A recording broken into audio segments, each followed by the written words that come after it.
Any first timers here? Anybody that's never been to a meeting before? Stand up, tell us your name, where you're from, call sign if you have one. No call sign. Okay. I live in Washington, and the only radio I've used is HF single side that over the North Atlantic when I was flying across the Atlantic. Cool. Welcome. Timber Willard, usually he's good. Kilo Michael Sutton, Golf Charlie Juliet. Just got my 60 months ago. Awesome. Hey.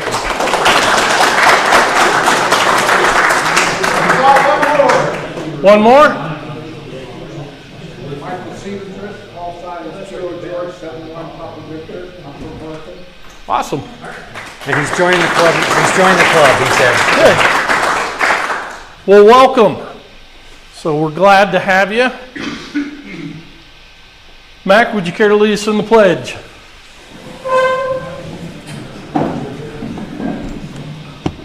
Allegiance to the flag of the United States of America and to the republic for which it stands, one nation, under God, indivisible, with liberty and justice for all. All right, quick rundown on the reports. Keith, financial report. Okay. Next up, going to throw it to Craig. W7CEJ, he's going to give you the VE report real quick. Oh, Gary's going to do it. Well, that's going to do that after the report. Click your slide. It's right up here, but I've got the list. Okay. Go ahead and just do it. Here. I think that's what he's saying. Yeah. All right. If you're here, Just press that. raise your hand. Gregory McCombs. Yep. So just click it now. Passed as general this evening. Here, let me click through it for you so you can think about it. I'll click through it for you. Ross Klofta. Not here, passed as technician. He's from Washington City. Nicholas Worth from Mesquite, Nevada. He was a novice, passed as technician. He got his novice in 1983. And he kept renewing it. And he kept renewing it, but never did anything with it, so I had to take it. Passed it today. He's going to be doing stuff with it. Nicholas Worth, really? Yeah. Oh my God. Clayton Crenshaw from St. George, passed as tech. Byron Morales from Cedar, passed as tech. Arlo Howell, passed as tech. He's from Hurricane. And Brady Ince from Ivans, passed as technician.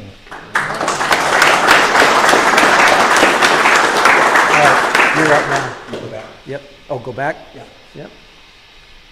Yep. Here it is. Sorry, it's technical stuff, man. Yeah.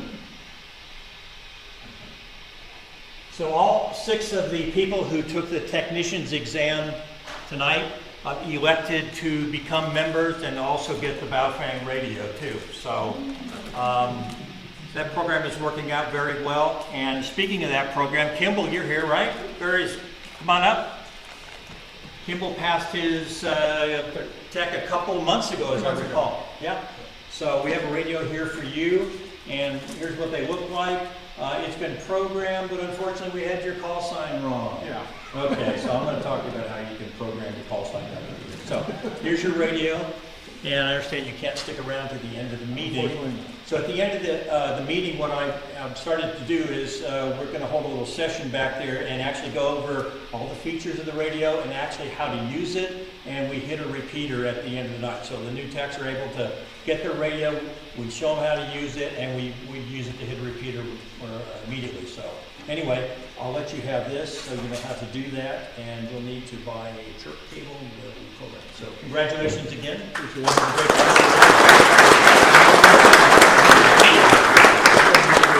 I'll just start the next 2 reports and through a few for the So I'll just Okay, well, you'll be able to because that Jay's not here. So.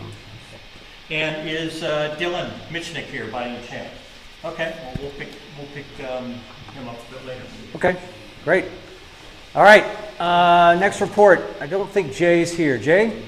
No. All right, Aries report. I don't really have any. Does anybody in Aries have anything to mention or report about anything going on? How about the net controller? Oh, Yeah, you're going to talk about what they did. All right, this is great. Go ahead. Surprise on Saturday.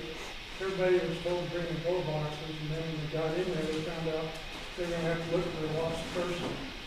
Me. Okay.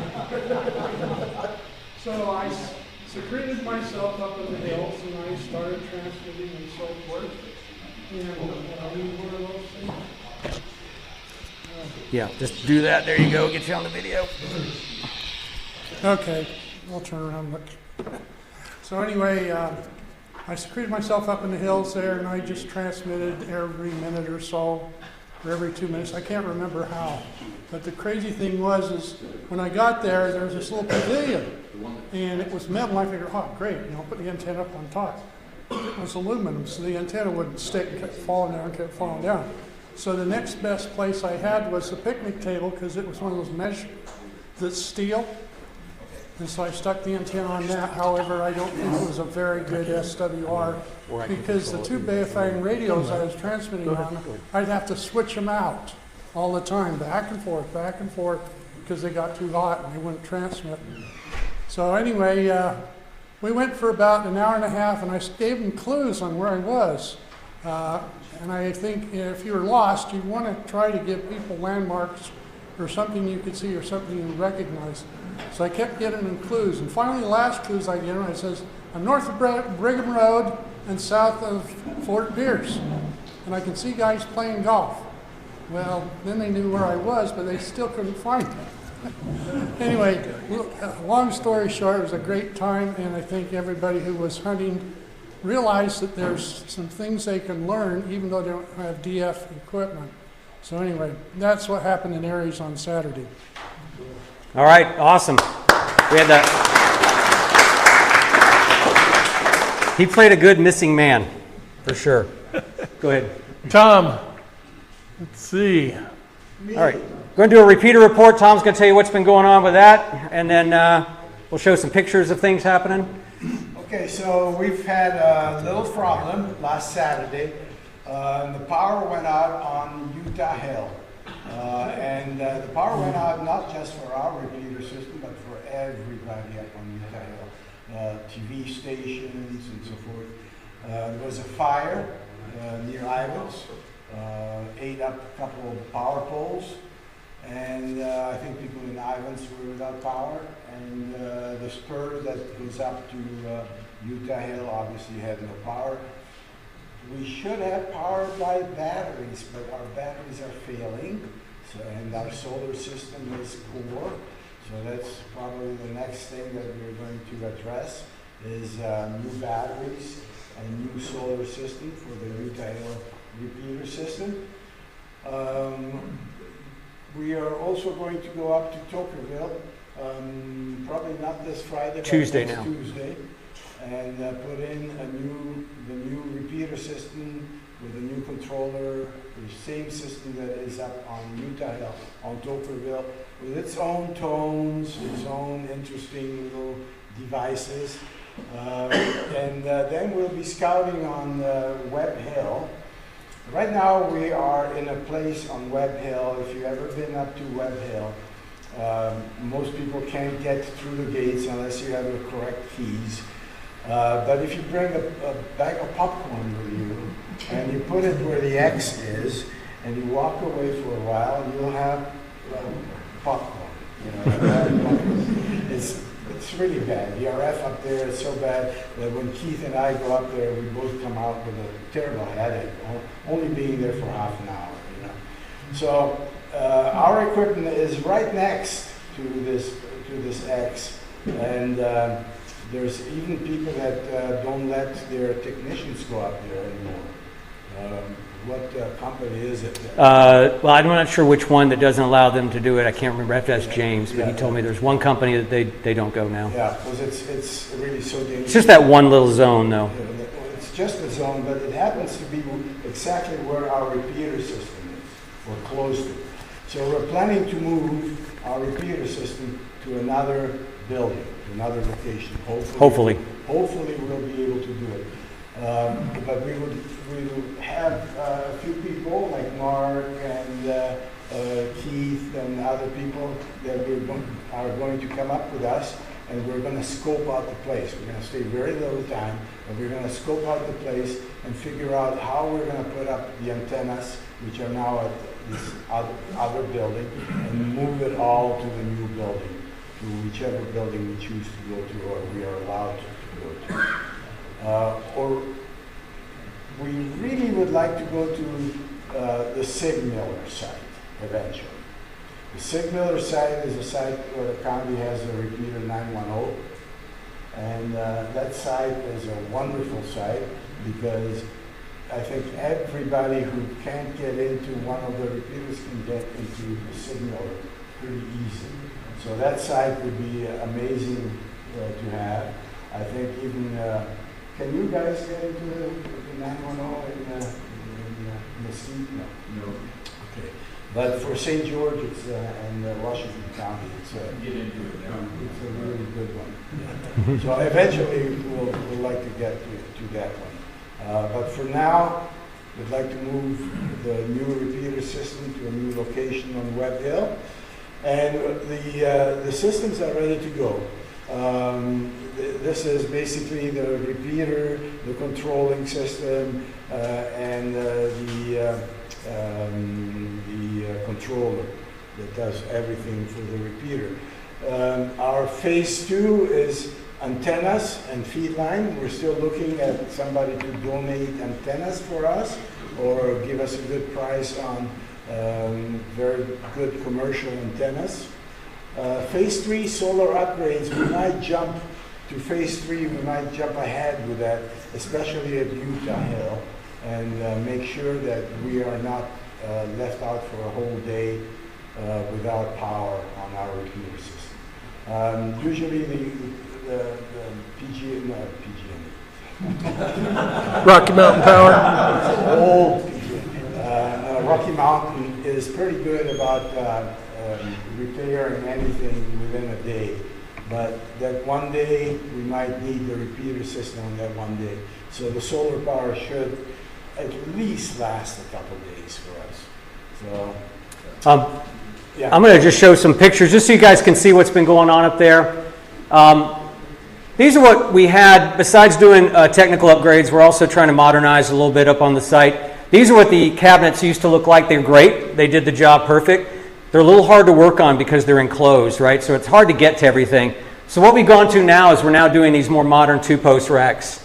So we have these for all, we have 6 of them to go up on Utah Hill, 1 to go on Tokerville. Webb Hill's a whole different story. We're going to go in somebody else's rack up there, I hope. So we're doing a little bit, Tom and I have been working on that stuff there. Just to give you guys a couple other shots, this is, again, same thing here, but this is the Zion Digital Link repeater. APRS is not in there right now. It's out being serviced, and WinLink is going to go at the top here very soon. That's the, this here is the 4.9 repeater. We got some cable management to do, so don't look at that, but that gives you an idea how much cleaner it looks now. Tom out there, 2 surly individuals hanging out up there. Our new little rig we had up there, thanks to Gary, KC7VHC. Gary, are you here? No? He loans us that ATV, which is great.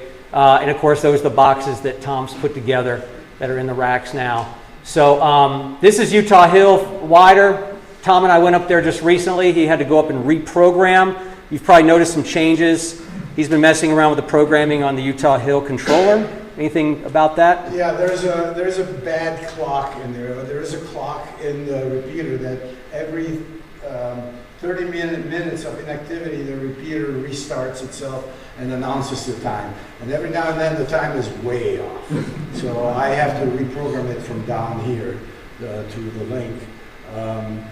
But I have to go back up there and reprogram a new version of that clock.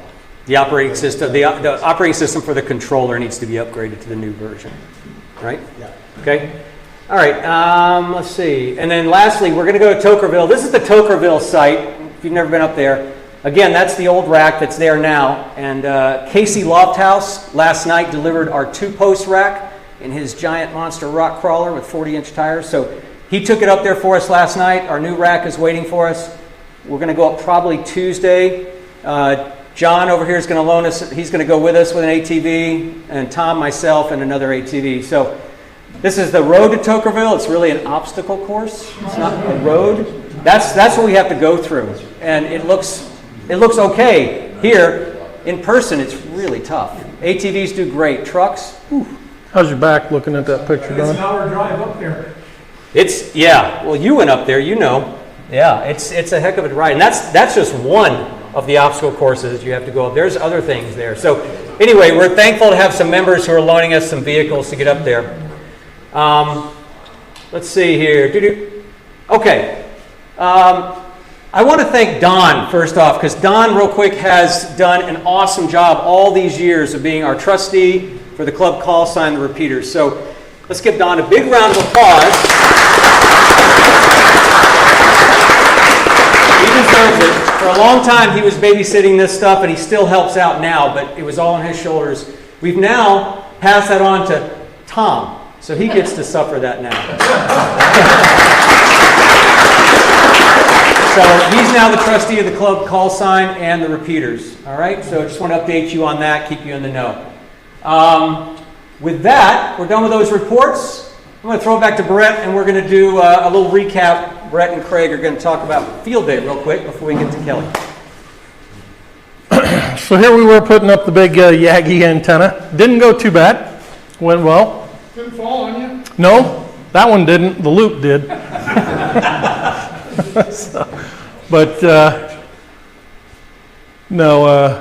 Was everybody happy with the site? I know some people didn't come up because of the weather.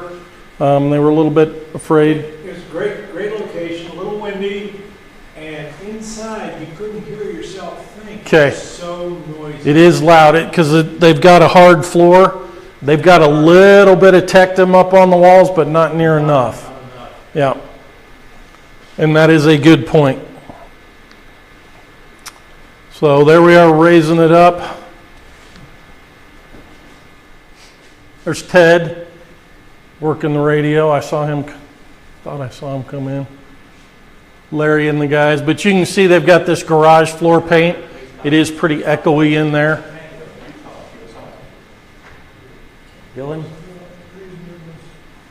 Dylan, Keith, and some yahoo off to the right. There's the tower. Worked like a champ. Stayed up and all that wind. Yep. It did, surprisingly. We guided it, and it did just fine. It was so quiet up there also. I didn't realize how quiet it was till I got back down, and we had talked about the possibility of solar storms and propagation. And I'm going, well, I did like 40 contacts on 40 meters, and I'm going, I don't know if this is so good or not. And I got back down and talked to Rick and saw some of the other propagation. We actually did really good because it was so quiet up there, I think. There was everybody hanging out in the Collab Community Center. Talking while people were trying to work the radio. Had some visitors come in. There's dinner. Keith's trying to figure out how to open the salad dressing. I don't eat salad, so, you know. There's a terrible, almost 10-year-old. My wife had fun with it. Good. At least she could put up with her. I mean, your wife put up with my daughter, not the other way. She don't usually come to anything, and she had a great time teaching your daughter. Good, awesome. So yeah, Renee is a crocheter, I guess, and she learned a lot of good pointers. So Joe's supervising in there. 3 o'clock in the morning. Hit it one more time. Our midnight operators. So So this a is little video here. It's just kind of short. Oh, Go ahead, Greg. okay. Yeah, go ahead. No, go ahead. So this is me working 40 meters. Like 3 a.m. This is Don, who was a trooper too. I think you're sleeping here though, Don. Actually. Nodding off a little bit. I was going to go home at 2 o'clock, and so the problem is that they locked the gate, and there was no way to contact them at the cabin. So when I went back at 6 o'clock, I still couldn't get in. So I went up the road. It's supposed to be a curl around, and they'd locked that one too. So anyway, my wife she's wondering if she must have inspiration from God. Anyway, she asked my son, says, have you seen your dad? He says, oh crap, I locked the gate. So he come ripping down in his pajamas in the truck and let me in, and I went and just collapsed. I was there all night. It was interesting. There's an aftermath picture. There's an aftermath picture coming up. That's sunrise 6:30. This is the crew that stayed up all night. There they You are see, after the Larry fact. looking a little worn for wear. Yeah. So here I am with Brian. By the way, I wanted to ask, so what we did here, this is Sunday morning. Larry was on 20 meters, so I had to do this on 15 meters, which was a challenge at 7 in the morning, whatever. We actually picked up 100 points by sending a email to our Utah section manager, which is Brett, right? We did that using VARA HF. So, and of course it's going through WinLink. So my question is, how many people use WinLink here? Okay, and how many have used VARA HF to do their WinLink?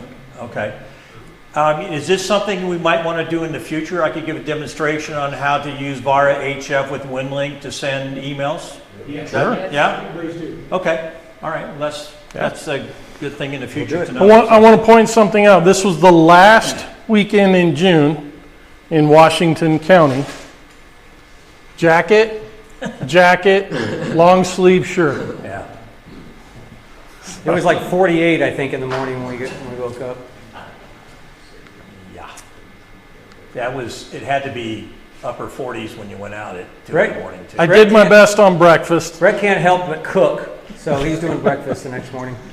And again, hooded sweatshirt. Last weekend in June.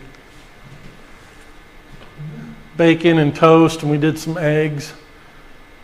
And then we made the daughter clean up the floor. So Is this before or after she got hit by the beam? After. Yeah. Was that? Keith and I, about 1:30 in the morning, were tracking the ISS Oh, yeah. Yeah. satellite, and we were hearing contacts, people making contact. Yeah, people making contacts in Texas, I think, and Yeah, I know that's a kinda couple other cool. places, yeah. All right, so he's going to give you a rundown. Okay. So let's talk a little bit about, so I volunteered to go ahead and do all the statistics and send our reports in to the ARRL. And so the call sign we use, of course, was W7DRC. Our section, of course, is Utah. Our class was 3A. So we were running 3 transceivers simultaneously. So that accounts for the 3. And alpha means that we're a club. So that's the designation, how we did that. We had about 30 participants. Our power source was a generator and our power multiplier, because we were running from 6 to 100 watts. Most everything in there, I think, ran 100 watts. Maybe the VHF station was probably 25. So we got a 2x multiplier for that. We ended up with our QSO score, and I'm going to break this down. We ended up with 1,462 points. We got 450 bonus points, which I want to talk to you about in the next slide, because I think this is an area where we could get a lot more points in the future. So our total score was 1,912 points. So I went back and I looked at the ARRL results for 2025 just to see where that would have put us. So everybody that filed as a 3A, that 1912 would have put us about the middle of the pack nationwide for those clubs that ran 3A. So pretty good, actually. I'm very pleased with that. So here's a breakdown of what we actually did in terms of QSOs. You see we had 17 CW contacts. 10 of those were on 40 meters, 7 on 15. And we did 286 digital.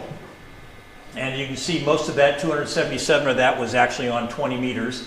Larry did manage to get a couple, 5 on 80 meters and some on 40 also. And on phone, you can see that we did 62 40 meter, 33 20 meters. We could have done a lot more on that, but of course you could only use one band at a time, and Larry was using 20 meters for digital. And the beauty of that is you get twice as many points for a digital contact as you do a single sideband. So we were letting Larry kind of run with it to get as many points as possible. We did have one 10-meter contact, and I think it was Tom maybe brought up the VHF, so I know we got 5 contacts on 2 meters also. So all in all, we had 428 QSOs, and as you can see here on CW, we got 2 points per contact, digital 2 points per contact, and 1 point for phone.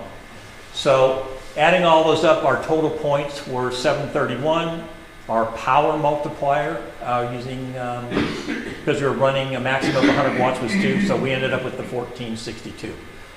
Bonus points. We got 300 points, i.e. 100 points for each transceiver running on emergency power, so you picked up 300 points there. Got 100 points for sending that VARA HF WinLink email to Brett. You did get that, by the way. I did. Okay. It says you got it. And because we submitted all this, our entry to ARRL over the web on their new system there, we got 50 points for doing that. So we picked up 450 points to lead to the 1912. I studied the manual for field day, and it's about 50 pages actually, and I had to go through it a couple times. So we have some opportunity that I'll show you on the next slide to actually increase our points for next year. So this is all the states that we contacted. There's one state that we did not contact. Can anybody see what state that is? It's this little itsy bitsy one called Delaware. We got everything except Delaware, and did pretty good up in Canada too. For some reason we didn't get Alberta, but pretty much got everything else. Alaska, Hawaii, Puerto Rico. So we did a pretty good job of reaching out. I even got one contact in the middle of the night on single sideband. I think it was on 40 to a guy in Argentina. I'm speaking to him in Argentina, and we got talking, and he wasn't doing field day. He was doing a contest in Spain, so I somehow managed to interject myself into Argentina to a guy that was working a contest in Spain. So that was a lot of fun. We have a lot of opportunities to pick up a lot of additional points with not a lot of extra work. So I volunteered with Keith next year to kind of coordinate all of us that participate in field day to see if we can maximize our points. So I'm going to take that on. I think it'll be a lot of fun. But here's just quickly some of the things that we could have gotten points for. One of the things that's really cool is this aggregate club score. Did any of you actually work field day from your home? Okay. So if you are a club member here and you didn't go up to Club Community Center, but you did work field day, we can actually get credit for your score. It's a provision in the program called Aggregate Club Day. All you do when you're filling out your paperwork is you put your call sign, because you're also getting credit for your contacts, and all you do on the second line is just put the club's name on there, Dixie Amateur Radio Club. It has to be exact. And then the club actually gets credit for your contacts as a Dixie Amateur Club Radio member from your home. So next year, I think, those of you that can't make it to wherever it is we're going to have it, but you do field day, we'll be able to pick up those points. So that's pretty exciting. Media publicity, if we send out some letters and ask local newspapers and everything to come on out, we can pick up points.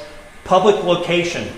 We were in a public location up there. The problem is the way the rules are laid out. We had to have had a visitor table, and we had to have kept a detailed log and everything. Well, we didn't do all that. So now that we know that that's what we have to do and have a banner outside and everything else, we'll pick up points like that. Yeah, and Adam, go ahead, Adam. So I was prepared to set up our welcome booth. Yeah. I had the pamphlets, I had everything we needed. Yeah. The wind was not going to behave with me being outside. There was no way I could run it from the inside. Well, we had some problems initially, Adam, too, with a couple of antennas trying to get going, right? So the go-to station, it was a little difficult to get going. So anyway, we learned that lesson, so we'll get that next year. Yes, Don. Wasn't there somebody from the media up there? I'm sure there was. Well, we had to have invited them and had them, officially invited them and officially have to recognize them. Not, We did. okay. I don't know who that was. We did satellite QSOs from our own QPH. We just have to log those and enter them in. Yeah, so if you're going to submit a log for field day from your home station, yeah, when you fill It's this, difficult to set up a satellite ad hoc like that. yeah, we can, if you're going to take that and send that to ARL to get credit for your score in field day, just by adding our name as a club member, we get credit for that. And that's one of the things I have down here too, was the satellite QSO. You know, we did a lot of these things. It's just that we didn't dot the I's and cross the T's according to the 50 pages of rules. So anyway, I'll take that on and coordinate that next year, and we'll see if we can pick up some of these. Do we get any extra points for CW contacts? CW, yes, you double. Double. Yes, so you get 2 points for every CW contact, digital, and only 1 for a single sideband. So, for example, when I sent that email to Brett, we got 100 points. That's the equivalent of 100 single sideband contacts just by sending an email to him. There you go. Yes, well, we had 17 CW, but we could have used a lot more, absolutely.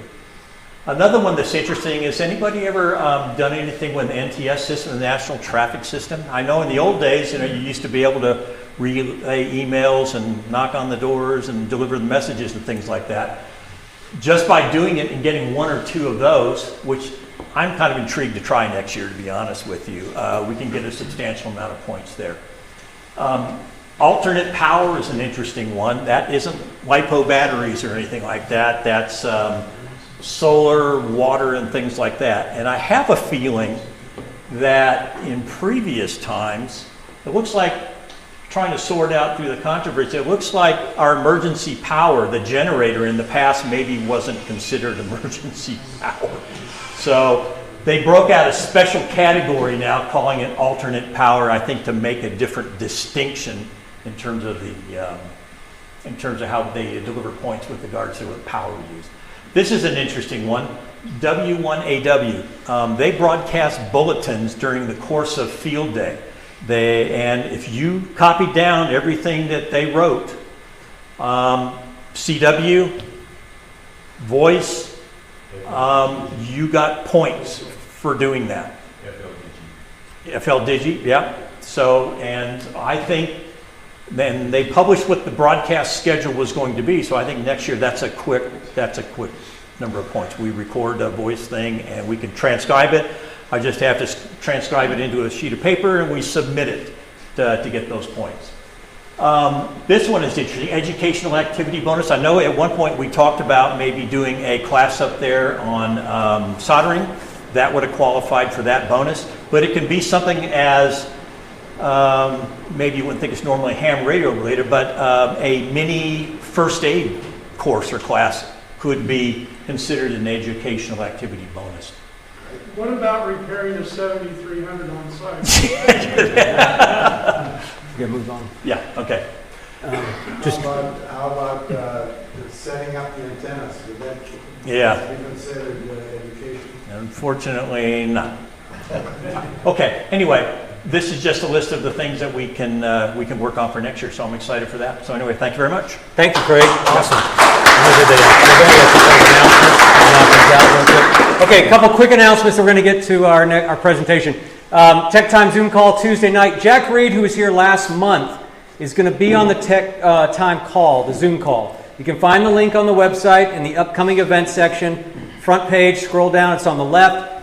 That'll give you the current link.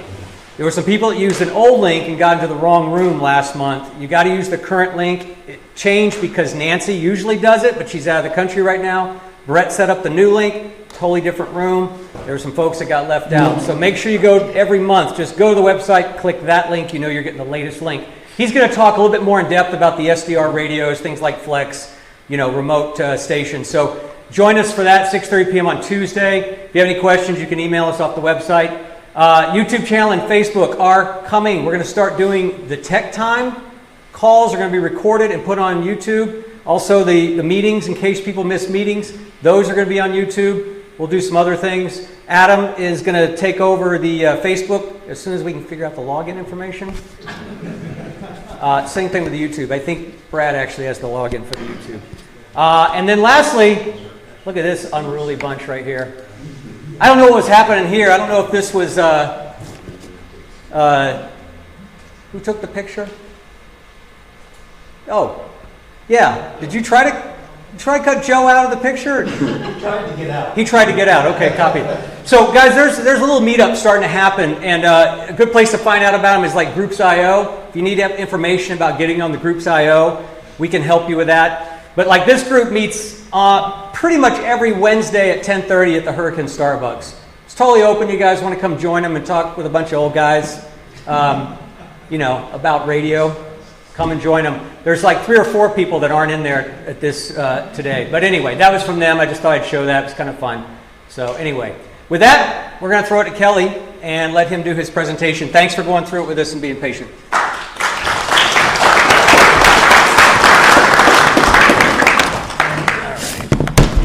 Kelly, can we get the lights? Yeah, we'll get the lights for you. I'm going to give you that mic to just clip on so you can hear you in the music side. Oh, thank you, my friend. Appreciate it. There you go. Check. Coming through? Yeah, you're going to be on the screen. So if you want to, however you want to do Whatever, it's all yours, buddy. Great, thank Okay, you very much. thank you. All right. First of all, I'd like to thank the administration. I think they've been doing a great job revitalizing the club, growing the club, making it fun. So let's give all the administration of the club a big hand. And I appreciate them giving me the opportunity to be with you here tonight. Been looking forward to doing this. First of all, let me see. I just got a couple of notes here. Anybody know what this is? Anybody? Anybody know what that is? You got it. It's a radio, right? Do we turn them off? No, right? We don't turn them off. Why? We might get a call, right? So we're radio operators, right? Why do we turn our radios off, right?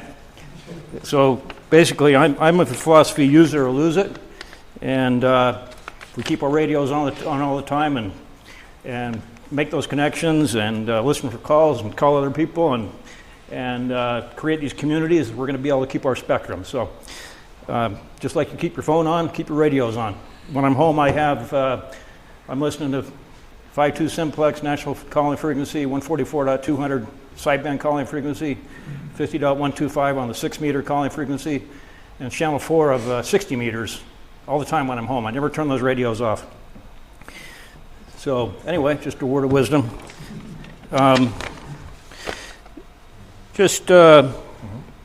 Wanted to go over a little bit about my personal history and why I got interested in VHF radio propagation. Back in high school, back in the 70s, there was quite a bit of 2-meter single sideband weak signal VHF work. I really didn't get into it. I have a radio, but I didn't get into it too much. But I was more interested in the technical aspects of it, and I was interested in antennas at the time. And in high school English class, we had an assignment to write something about what we're interested in, or write something. I wrote a paper describing the difference between vertical polarization and horizontal polarization, and I used quite a bit of technical detail. Turned it into the teacher, and the grade came back and had an F. She said I plagiarized, and of course I didn't plagiarize. But me and my friends that were super nerds at the time decided that we were going to get back at the teacher for that. So we basically put together a little operation that practical joke. We got in the school at night. I'm not going to get into all the details, but just to let you know, I found myself in the Bountiful Police Department's jail cell that night. So if you want to stay out of jail, stay out of this particular part of the hobby. I'd recommend it. So about 8 years ago, I put up a tower in my yard over here in Santa Clara and put up a 2-meter beam, horizontally polarized. I got on 44.200, put out a call didn't hear anybody.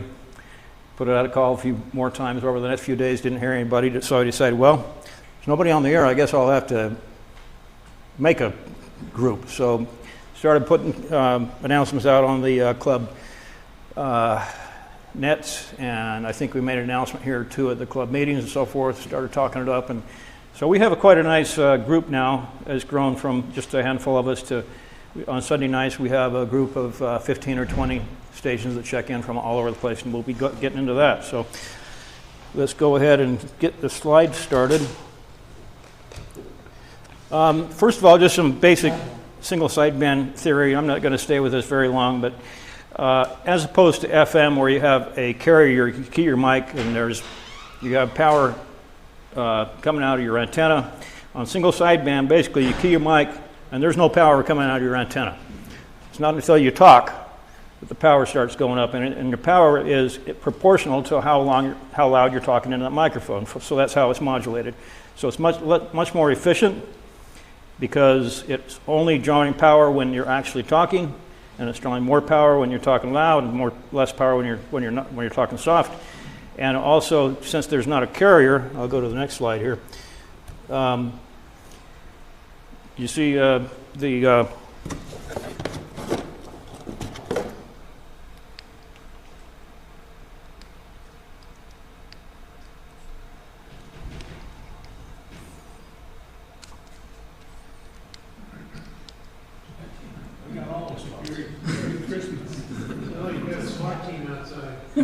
yeah.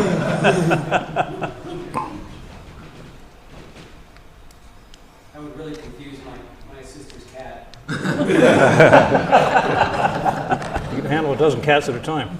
So, so this is a carrier frequency. This is on AM or FM traditional modulation. You got a carrier, and then your lower sidebands and upper sidebands on the other side. With single sideband, you get rid of the carrier, and you're just left with one carrier, either upper sideband or lower sideband. So what you're doing is you're concentrating all your power into about a third of the bandwidth, and so it's basically like putting a magnifying glass on your signal. You're basically concentrating that power, and it's a lot more efficient, and you can talk further. And the other thing is, with getting rid of this carrier, it gets rid of a lot of trouble with things like multipath distortion and that kind of thing. With a carrier, when you have your signal arriving at the antenna from multiple directions, like bounce, which you always do because you have bounces and reflections off mountain tops and different things, that it's going to arrive and it's going to have phase cancellation. So if you can get rid of that carrier, it gets rid of most of the phase cancellation, and so in your receiver it's a lot more intelligible, even when you are at very low signal levels and around mountains and that kind of thing. So that gives you advantages both in transmit and receive. And this slide gives you an idea of bandwidth on different modes. FM, of course, here much wider, about over twice as wide as AM, it's 600 hertz or 6 kilohertz. And then single sideband is about half that. And then CW is a fraction of that.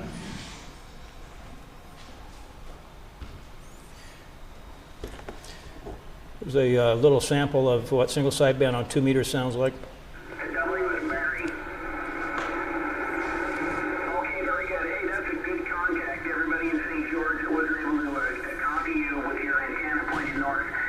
Barry from San Pete County, Gunnison area, Gunnison, Utah area, just checked in with us, and really appreciate George doing the relay. I cannot even hear a whisper out of Barry with my antenna pointed southwest here, but anyway, that was a good contact. Okay, this is NR17, and Scott, we have you checking in with us, and I appreciate you checking in there. And anyway, let me just put out another call. If there's any additional stations that would like to check in to the Southern Utah Roundtable tonight, over. So that's on 2 meters, and that is being recorded here in Santa Clara at Gary's station, N7ARE. That radio looks familiar.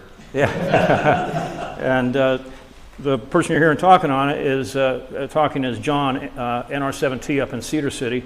So that's just direct, no repeaters, and that's how good it can be when you have decent antennas on both ends. So some ideas about station equipment and what it takes to get into 2-meter single sideband. Back in the 70s and 80s, a lot of manufacturers would make single band transceivers that would be multi-mode, and it would include single sideband. I don't think there's one manufacturer that's making a transceiver that way.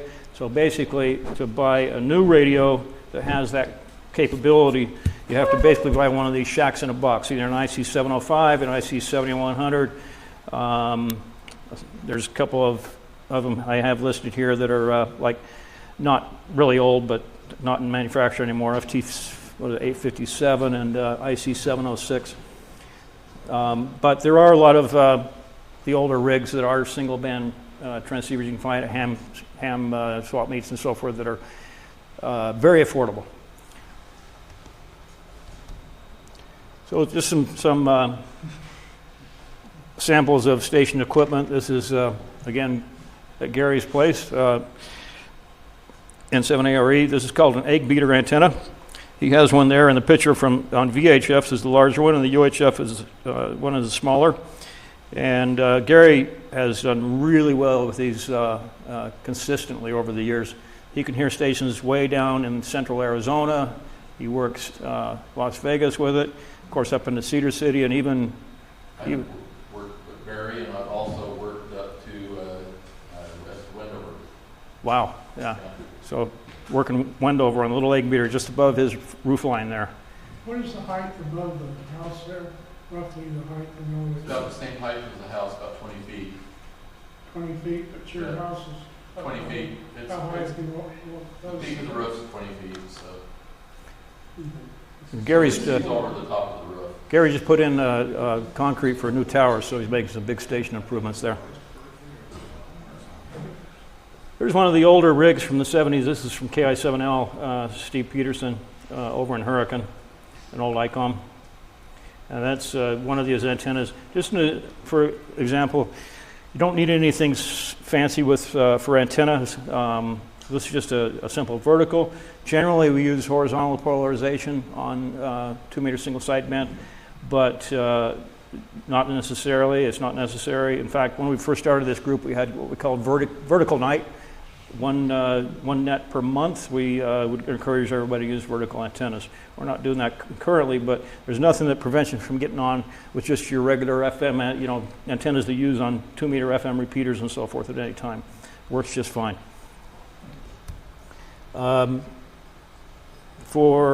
something a little more involved, some of us have larger arrays that are at elevation. Multi-element Yagis. This is N7 KMKs up in, I think he's in Gunnison. I think he's by Barry there up in Gunnison.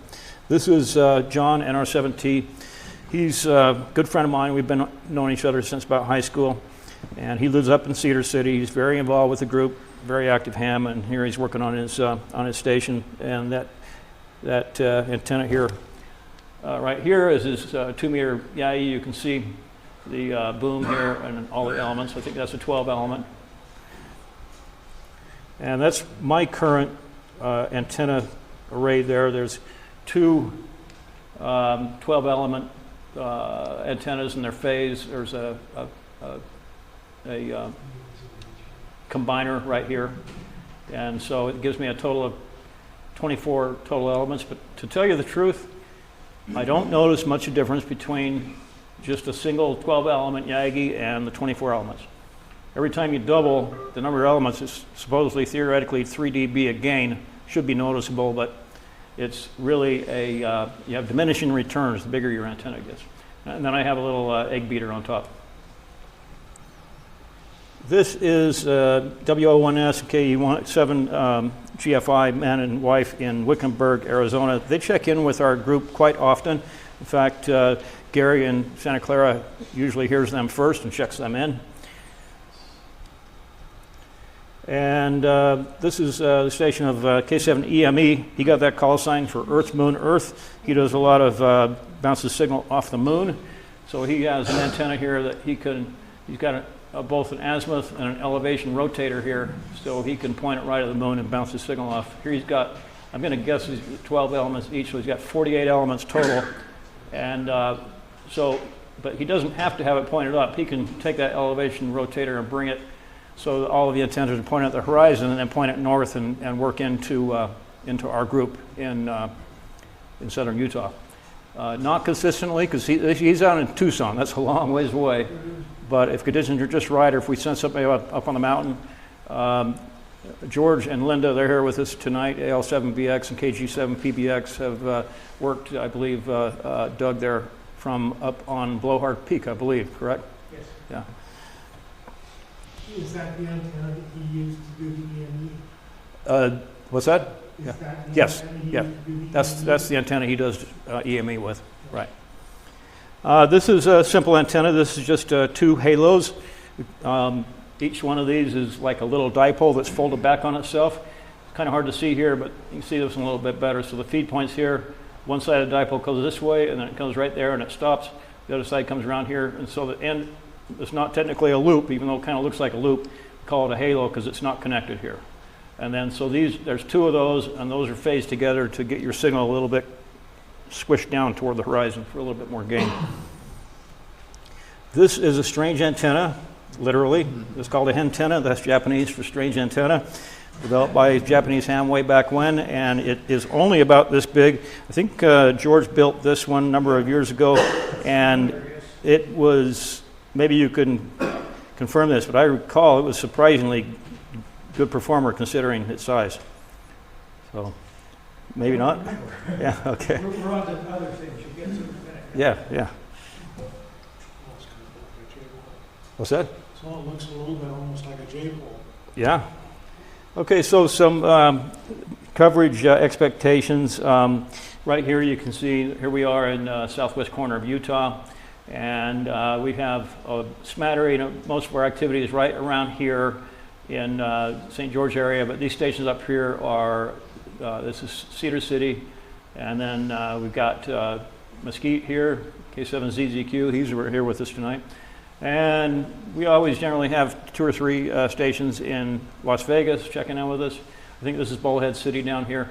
Then way up here, we got stations that check in with us from central Utah. And here's just some localized areas. And this is not that we get all these stations checking in all the time, but these are the stations that have checked in with us one time or another. I just have them listed. So this is more recent, just a single session to show you basically the activity level. Again, a lot of activity here in St. George. This is KI7JUA. That's Daniel. I think I saw Daniel here with us tonight. There he is. Hi, Daniel. Over in Colorado City, right on the border. And then we got Cedar City up here. And then Lou, he's here tonight, KF7HP. He's got a real nice remote station in scenic Arizona, right across the border, basically from Mesquite, and of course down here in Las Vegas. And this is from May 14th. Some of the same stations here. Here's where WO1S is, down in Wickenburg, just not too far north of Phoenix, and we hear them pretty regularly.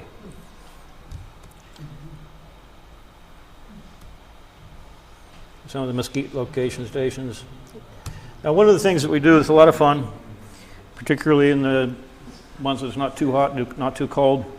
We get a surprising amount of stations that like to go portable, and they'll pack up their gear and put a portable antenna in and go up, usually on a prominent point, a mountaintop or a mesa or something where they can look over and have really good coverage. And it's amazing on VHF. Elevation is everything on VHF.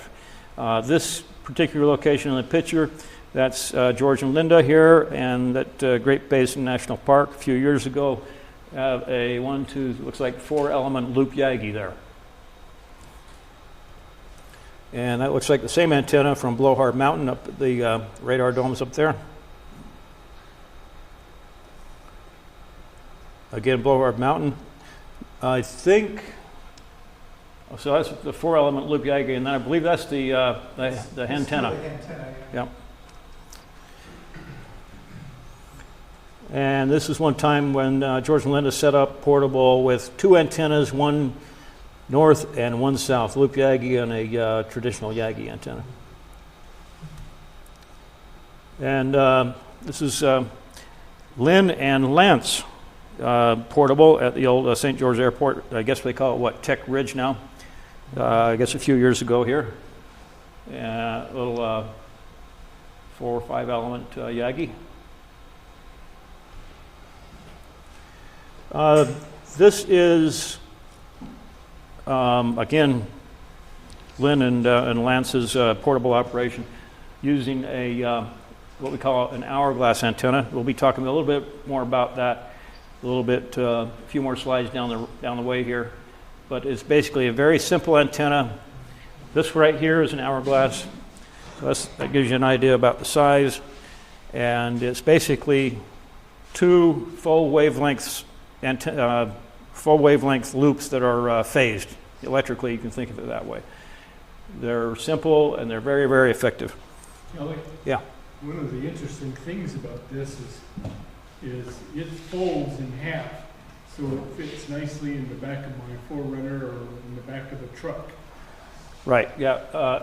Which these PEXs are nice, but they don't fold. Well, they fold once. It's hard to unfold them. Yeah, so Lynn built this with some hinges on it, and you can fold it up, and I think you got a little hasp on it, right, that locks it in place when you, yeah. This is a station of a fellow that checked in with us just a couple times years ago. Never got a chance to meet him. I think he lives up in Cedar City or something. I knew. Anyway, nice little antenna. I can't tell you a lot about it, but obviously homemade. Another example of an hourglass, that's Linda. She's here with us tonight. And again, a wire hourglass. You can make these things out of a lot of different materials as long as it's conductive and the right dimensions.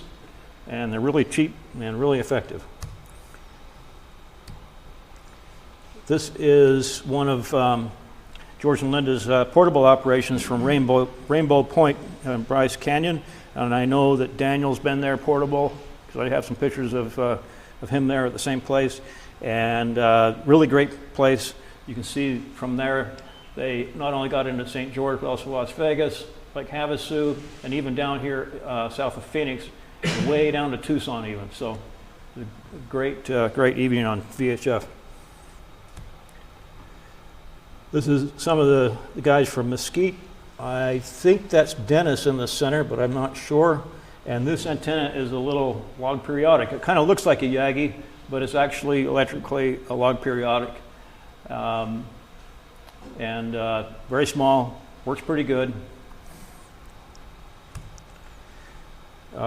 This is probably the most picturesque picture in the whole slide deck. This is from Johnny, K7ZZQ, one of his trips to Valley of Fire. And if you look closely, you can see some, what are those, mountain goats up here on the rock?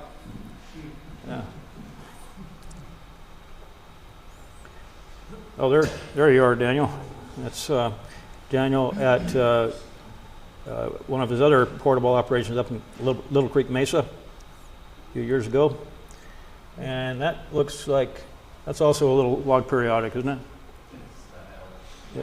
Yeah, oh Yagi. That's inside his truck there. And you see the frequency here. This is the frequency we use locally here for the round table, 144.250.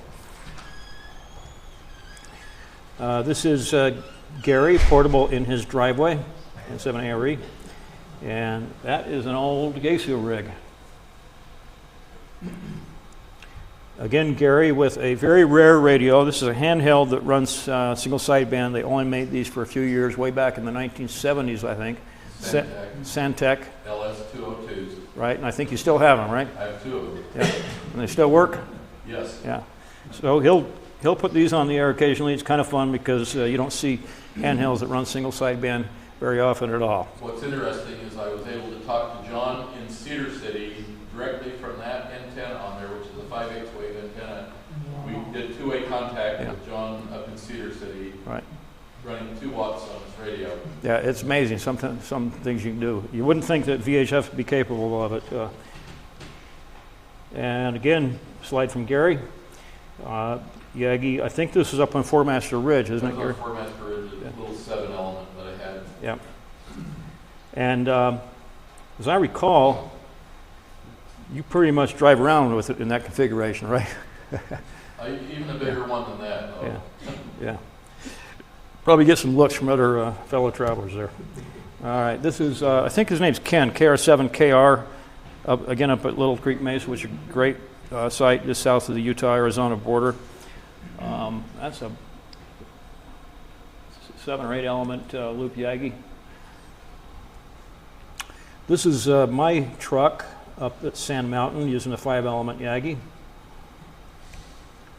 And this is at one of Tom's favorite locations between St. George and Bloomington at the old navigational beacon. If you see this thing, it's not a rock, it's a piece of concrete, and this is the head of an arrow, and this is up above, it's up on the ridge just west of I-15 and between Bloomington and St. George. I think they call it Southgate. Yeah, it's up above the Southgate Golf Course. Right. You can go right up there. Yeah, it's easy to get to. It's a location and it's real convenient if you're looking to go portable and stay close to the city. And this thing is kind of interesting. This goes back to the early 20th century, one of the navigational beacons, visual beacons that the old biplane mail planes would. It was called an airway marker. What is it called?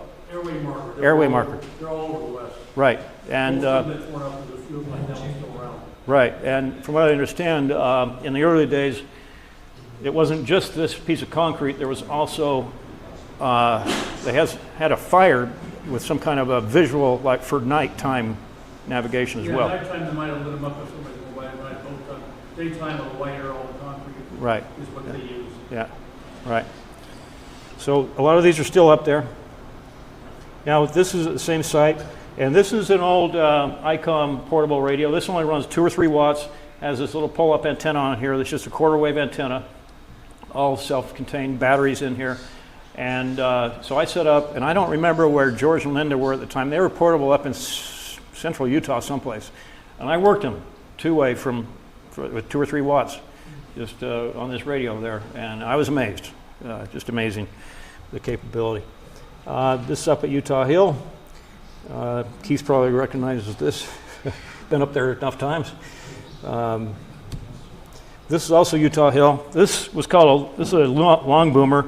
This antenna is 30-foot long boom from here to here, and it's 17 elements. Okay, that's a big long antenna, and you can see it's drooping a little bit. They're supposed to have the mast go up above and have a couple of outriggers coming back down to the antenna here to support it. But yeah, to bring that up, that came apart in a lot of pieces to fit in the truck. There's a story about way back maybe in the 1980s when the Southern California hams were doing transmitter hunts. And every Saturday or whatever they did a transmitter hunt, someone would be the fox and everybody else be the hounds. Well, the fox, whoever was playing the fox would get a more and more creative location to hide. And apparently, as the story goes, one time they actually left a day or two before the hunt, and they actually went up Utah Hill, and they brought with them a, they call it a rope beam. It's basically a Yagi that you have 2 pieces of rope, and you string it between 2 supports.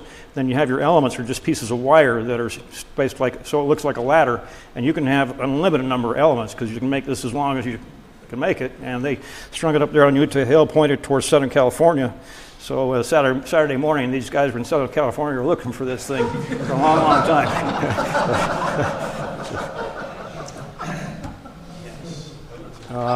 This is my old installation in the truck there with my FM rig here and then sideband rig here. And it's radar waiting for the net to begin there. And here he is at the operating position. This is, I think this is also up at the Southgate. And you can see I've got my Yagi broke down and bungee corded to the roll bar here. And then Right here is some fiberglass tent poles that are fluted and they go together, used as a mast. I have the coaxial cable here. And then once we're set up, got the hood up, so I connected to the battery. I've got an external outboard amplifier, I think running 100 watts. And then this is, I guess, 12 element Yagi on the tripod here. And you can see, so this is I-15 running right here, right up here on Southgate.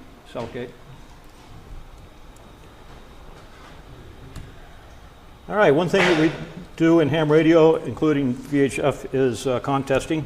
This is John NR7T, the June 2018 VHF contest up on Mount Dutton, which is an incredible RF site, really easy to get up to.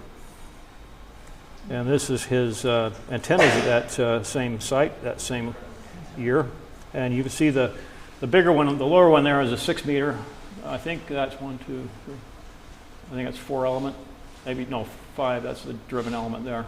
5 elements on 6 meters, and I think that's 12 element, 2 meter Yagi. And this is John and I did a co-operation up near Enterprise, up on the hill just south of Enterprise. And this is the long boomer there that we used that time. And this is up on Beaver Mountain, 2019, that's John. This is more recent, this is just last month. And this is my operation up on Highland Peak, and up east or west of Pioche, Nevada. And I had a 3 element, 6 meter beam and 12 element, or no, 7 element, 2 meter Yagi. And I had my rotator up here. It was really nice to have a rotator, be able to stay in the van and be able to turn that thing around. I actually worked Brett, K7 BDP from up there, and Brett was up at Colab Reservoir.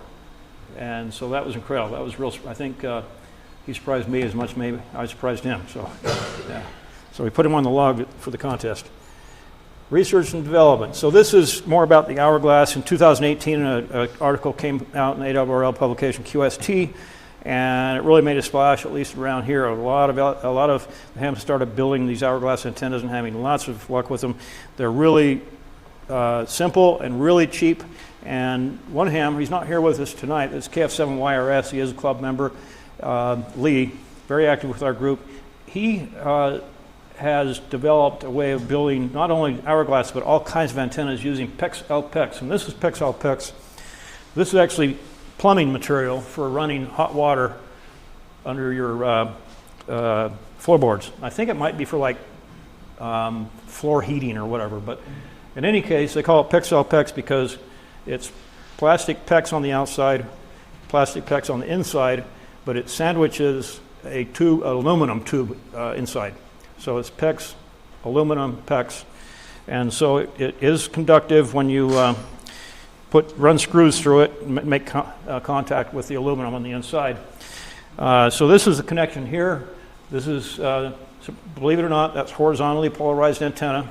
You can mount it this way, and it would be vertically polarized. But again, it's 2 full wave loops phased, so you get quite a bit of gain. And there are nulls off the sides, off the edges rather, like this, but it's very broad front to back. And so you don't need some of these really fancy 12 element, 24 element Yagi arrays and so forth. You know, those types of antenna systems get you that extra few miles just at the end, but you can do 80–90% of anybody that has a big gun stations with just these simple antennas. You can, I mean, like George and Linda had proven that. They've used these antennas up on Blowhard and talking down, you know, into Wickenburg. What's that? What kind of impedance matching do you have at the bottom? It's close to 50 ohms. You can feed it directly just with coax without any impedance matching. So that box was just a connection box? Oh. No, isn't there IP or something? Yeah, I am not sure what that box in the picture is there. But the article is December 2018 of QST, if you wanted to read the whole article. That may be that may be a choke, but yeah. One of the antennas that's worked really well for me, and very inexpensive, ready-made. It's Ed Fong's J-pole. It's about 5 feet long. Doesn't need any radials, which will be mounted at any height. It works extremely well. I use it all the time for checking into the net, and I can put 2 watts into it or 100 watts. Well, it's limited at 70 watts continuous, 100 watts intermittent, and it's like $70. You buy yourself a piece of plain plastic pipe and put together, and you got a complete antenna. Right. Yep. Wherever it's convenient. J-pole's a good antenna, no counterpoise required. It's, in effect, electrically, it's an end-fed half wave is what it is. J-pole's a half wave, and it's fed on the end. And that J part is the impedance matching. And 70 centimeter and 2 meter. Right. Both. Yeah. Yeah. Good antennas. So this is pictures of another hourglass. This is Lee's hourglass. He's the gentleman who made this one. He lives right over here off the edge of Fourmaster Ridge, over by the mall. There's Johnny and I think Dennis, but I'm not sure who the other gentleman is. WA7KQS. Oh, that's David then. Yeah. Okay. WA7KQS. Right. And they are making, I think, what it looks like an hourglass there. This is one of George's experiments, basically taking 3 dipoles and combining them to make a omnidirectional type antenna. I think you only had it on the air once or twice, right? It's running at the house. Yeah. I use it occasionally, Yeah. So again, Lee, the same gentleman who has done the PEX-LPEX antennas, a few years ago started designing his own receiver using basically little plug-and-play modules that you can order out of China really cheap. And these are some of these modules put together and built just a super simple single sideband VHF receiver. And we were looking at maybe at the time just looking for easier ways for people to get into this aspect of the hobby. This is another one of Lee's antennas that he came up with. It's basically a 3-element Yagi, but that third element is made of kind of, I don't know what you call it, like a screen. It's made out of 2 elements to give it a little bit more front to back ratio. And for those who haven't seen these charts, just picture this as if you could see that radio frequency coming off your antenna. This is what it looked like if you're looking down, if the antenna is below you and you're looking down from the bird's eye view, and the antenna is pointed this way, you see all that energy coming off that way, that big circle, and a lot less energy coming off this way, and very, very little energy going off the sides. So that just shows you how, basically is an indicator how good your antenna is as far as directivity and gain. This is the same thing, but looking at it from the side. So your antenna's over here, and you're just looking at it like at the horizon. So again, this is looking forward. You see a lot of energy going forward, not so much going behind, but you are losing some because you're losing quite a bit of energy that's going up at this angle, which, you know, you want to keep most of your energy at the horizon, generally.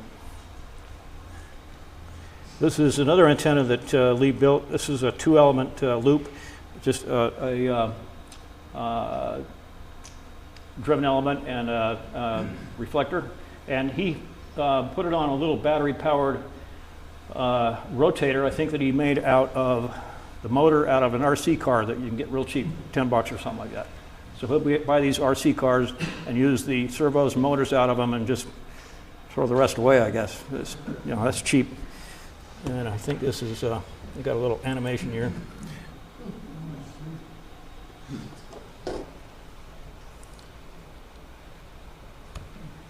So one thing that we've experienced and experimented a little bit is what's called airplane scatter. When I first heard about this, I thought it was a joke. I looked at the calendar to see if it wasn't April 1st. But apparently it is a real thing, and we've correlated it. especially at these short wavelengths, like 2 meters and shorter. An aircraft flying through the sky is a big chunk of metal that will reflect radio waves. So Tom has a program actually that it uses the ADS-B, I think they call it, the beacons from aircraft, and he can see that overlaid on a map where the airplanes are flying, and he can correlate that to how strong signals are from different directions. For example, for the stations we talked to up in central Utah, when an aircraft crosses that line, very reliably, you can see that your S meter goes up for a few seconds, maybe 5 or 10 seconds, and then it starts going back down. So it works, and all we need is big helicopters to stay in one place all at the same time. So. I can do that for you. Okay. This is just another example of signal strength. And this, I think, is between Gary and KA7GHZ. I think he's in Kingman, Arizona. Kingman, Arizona. Yeah. And so that's Santa Clara to Kingman, Arizona. You know what the mileage is? I was mobile up on near the ledges. When I did this. Ah, really? Okay. Yeah. All right. 300 miles to drive. What's that? It's 300 miles to drive. Oh, right, right. But you have to drive around the canyon, right? Yeah. I So believe it's about 180 miles straight line. the way the radio flies. Straight line distance. Right? Yeah. So here we go.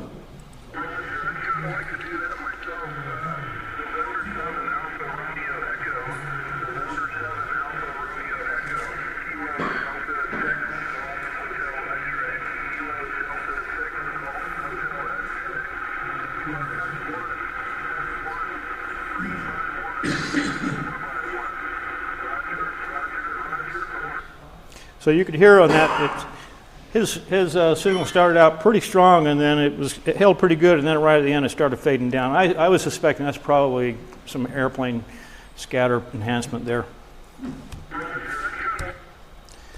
So in addition to single sideband, we consider Morse code, and I guess even some digital modes as weak signal. When a voice fails, the code gets through, as they say. Just reading this, CW gives you absolute maximum range mathematically possible for your equipment. When a single sideband voice signal fades completely in the static noise floor, a CW signal will be perfectly readable. It's the ultimate 144 megahertz frontier.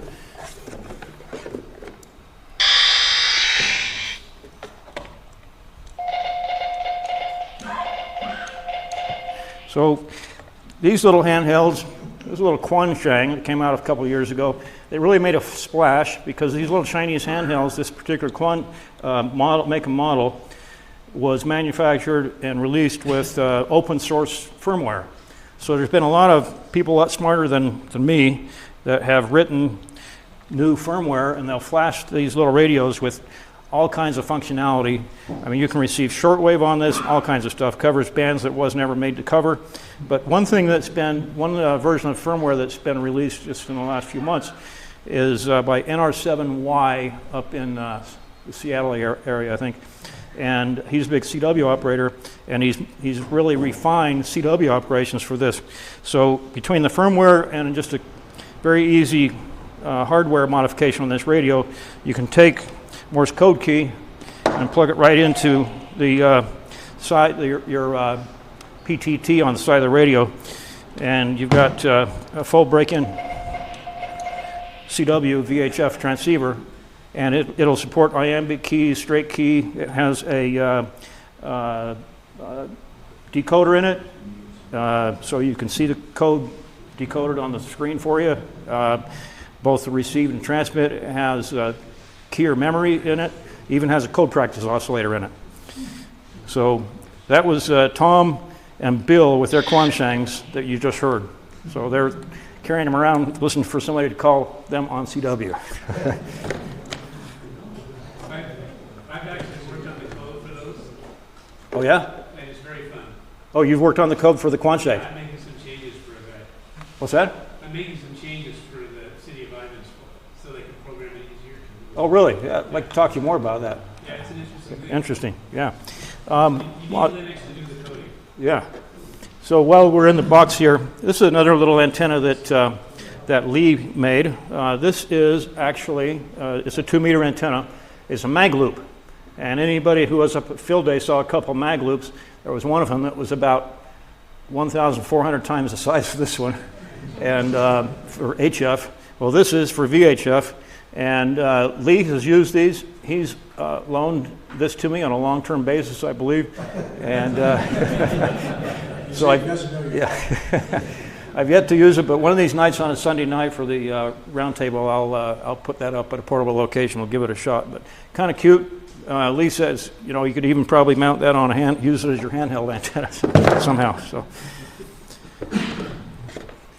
Adjustable capacitance. What's that? Can you adjust the capacitance on that to change the frequency? Yes. Just dial into one frequency? Yes. So the conductor for this one is copper foil tape around here, and then copper foil tape on the center loop here. And these are, it's just an air gap between the driven element, I guess you'd call it, the center loop, and the outside loop. And you tune the antenna by putting a little bit of more copper foil tape on the inside here. There's some here right now, and Lee gave me a little bit of extra to cut off and just put little slivers of more tape in there to adjust the SWR. Yeah. You have to use spit to glue it in. I guess you'd know. That's right. All right. Yeah. So related to CW 2-meter operation is kind of a new group called the Brass Knuckle Gang, and I'm a gang member now. We have a couple other gang members in here. The first rule of the BKG is never talk about BKG. So why am I talking about BKG here? Because if you read the fine print, it says, except you should actually talk about it all the time and bring it up to everyone you meet. So basically, the Brass Knuckle Gang is a group that started here in Utah, in northern Utah, for enthusiasts that like doing stuff like this, using Morse code CW on VHF. And all it takes to become a member is to make one Morse code CW contact on 2 meters with a VKG gang member, and they will induct you or submit you for induction into the group. So we have at least 2 other gang members. Dylan is a gang member here, and Bill is a gang member. What's that? I said I've got my Shang with me if anybody wants to get jumped into the gang. Oh, nice. Okay. So we can get you inducted into the gang tonight if you're interested. You know KEW's K0WWT in Mesquite? K0WWT, which? K0WWE? K0WWT. Yeah, he's also a brass knuckle guy. He what? He's also a brass knuckle guy. Oh, he is? Okay, great. Yeah, it's spreading fast. I think there's over 100, and it started just this year, I believe. Yeah. So this is a phased array. That is something like 168 elements. And any guess on who K9EID is? Nobody? That's Bob Heil from Heil Audio and fame. And this is in, I think, 1962 or thereabouts, within a year or two of early 60s. And I think he put this up at his parents' house. He had very understanding parents. And so he built that all homemade 168 element 2-meter antenna. What's that? Most wives wouldn't. Yeah. So the main objective is to have fun. And this is our frequency and time for the Southern Utah 2-meter single sideband roundtable. It's 144.250 Sunday evenings at 7 p.m. upper sideband. Anybody that has multi-mode radios can do that mode. Please join us sometime. And I have some handouts here as reminders. So they'll be up here. I was going to hand them. Maybe I'll just pass that around. And if we have a minute, we'll watch a quick video of Curtis from Mesquite doing a portable operation during COVID. How are we doing on time? Good? Okay. Good. All right. Getting close, Yeah. Yeah.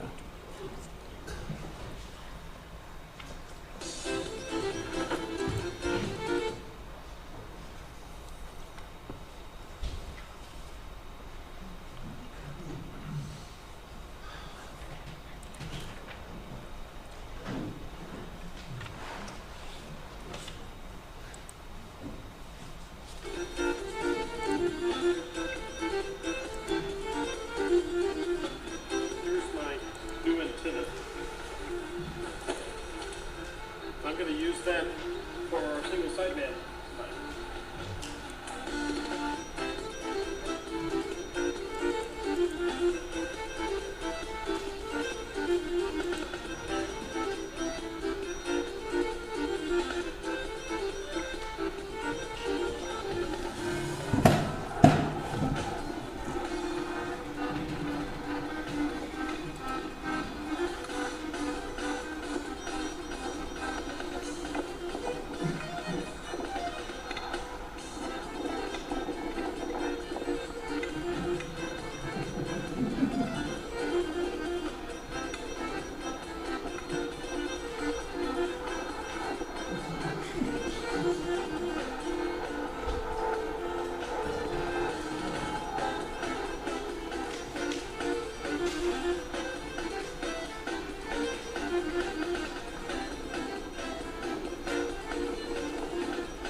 Speaker.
Well, that's the presentation. Thank you.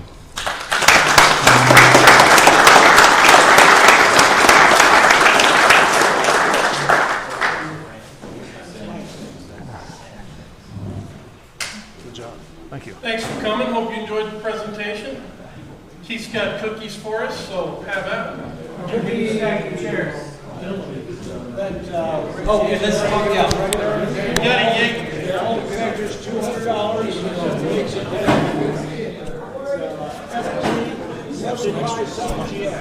Great presentation. Thank you.